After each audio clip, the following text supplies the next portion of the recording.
अमन का सपना था कि वह अपना खुद का बिजनेस स्टार्ट करे। लॉकडाउन के टाइम पर उसने देखा कि बहुत लोग ऑनलाइन सेलिंग को बढ़ा रहे थे, तो उसने भी अपने हैंडमेड प्रोडक्ट्स की एक स्मॉल वेबसाइट बनाई। शुरुआत में सेल्स कम थी, बट उसने कस्टमर फीडबैक लेकर अपने प्रोडक्ट्स को इम्प्रूव किया, मार्केट टेस्ट किया। धीरे धीरे उसका बिजनेस ग्रो करने लगा। इस कहानी से पता चलता है कि सक्सेस की शुरुआत होती है बिलीफ से।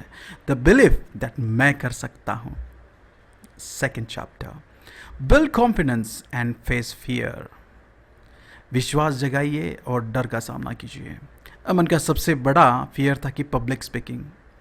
उसने रोज परिवार के सामने छोटे छोटे प्रेजेंटेशन देना शुरू किया। एक दिन उसे बड़ी मीटिंग में इन्वेस्टर के सामने अपनी बिजनेस पिच देनी थी। सोचिए, बड़ी इन्वेस्टर के सामने, घर के सामने प्रेजेंटेशन देना और बड़ी मीटिंग में इन्वेस्टर के सामने बिजनेस पिच देना अलग बात है। वो बहुत नर्वस था, बट उसने कॉन्शियस प्रैक्टिस की और पॉजिटिव थिंकिंग से अपनी फियर को मात दी। उसकी कॉन्फिडेंट प्रेजेंटेशन ने इन्वेस्टर को इम्प्रेस किया और उसे अच्छा इन्वेस्टमेंट मिला। Chapter 3, think big and dream creatively. Aman ने सोचा कि वो अपने प्रोडक्ट्स को सिर्फ लोकल मार्केट तक लिमिटेड न रखे, बल्कि आगे बढ़ाकर नेशनल और इंटरनेशनल मार्केट में लेके जाए। उसने अपनी वेबसाइट में मल्टीलिंगुअल बनाया। मल्टीलिंगुअल का मतलब बहुत सारे लैंग्वेज पे वो वेबसाइट दिखाई देती है। आप मराठी बोलते हो तो मराठी में दिखाई देगी, हिंदी भी बोलते हो तो हिंदी में भी दिखाई देगी। सो एक इंटरनेशनल ट्रेड फेयर में गया वो, वहाँ उसने बायर से डील किया और बड़े बड़े ऑर्डर्स हासिल किए। ये दिखाता है कि आपका बिजनेस एक्सपांशन इंटरनेशनल लेवल पे होने के बाद, मल्टी लेवल वेबसाइट बनने के बाद, कि ये बड़ी सोच से ही बड़े अवसर मिलते हैं। सो एक्सपांड कीजिए, आउट ऑफ बॉक्स थिंक कीजिए, अपने कस्टमर को पहचानिए। Chapter 4, manage environment and attitude. ये सबसे इंपॉर्टेंट और मेरा पसंदीदा चैप्टर है। अमन ने वहाँ देखा कि उसका एनवायरनमेंट उसकी सोच को डालता है बहुत ज़्यादा असर इस पर। इसलिए उसने निगेटिव लोगों से दूरी बनाई और पॉजिटिव सपोर्टिव लोगों के साथ अपना सर्कल बनाया।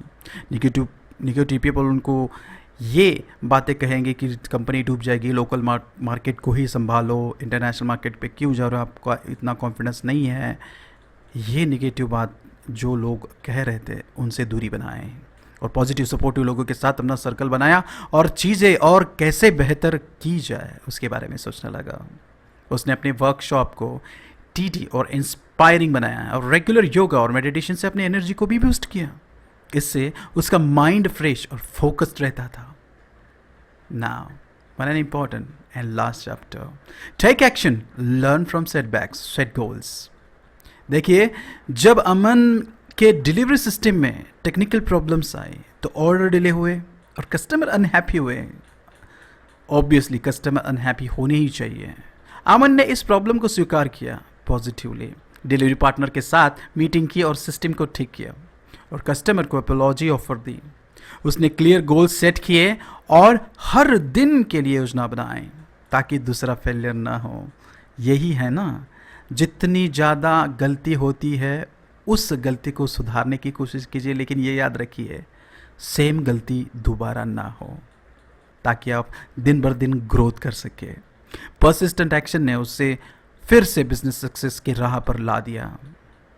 ये है स्टोरी अमन की, जिसने एक टारगेट सेट किया और कंसिस्टेंटली अपने टारगेट पर काम किया और कॉन्फिडेंटली निगेटिव पीपल के से दूर रहकर पॉजिटिव सर्कल बनाकर बहुत सारी बिजनेस स्ट्रेटेजी यूज़ कर अपने ज़िंदगी में वो मुकाम पा लिया जिसने उसने सबका सपना देखा था। तो दोस्तों, मैं यही कहना चाहता हूँ, एक fresh strategy, yoga and meditation, power of circle, positive circles और कुछ स्ट्रैटेजीज यूज़ करके क्लियर माइंड गोल रख के आप भी आपके लाइफ में सक्सेस पा सकते हो। मेरे इस पॉडकास्ट ऑडियो चैनल को जुड़ने के लिए धन्यवाद। Subscribe the channel for the most inspiring stories. धन्यवाद। This is Sanjay Mark signing out until we meet again in the next audio book. Thank you. अमन का सपना था कि वह अपना खुद का बिजनेस स्टार्ट करे।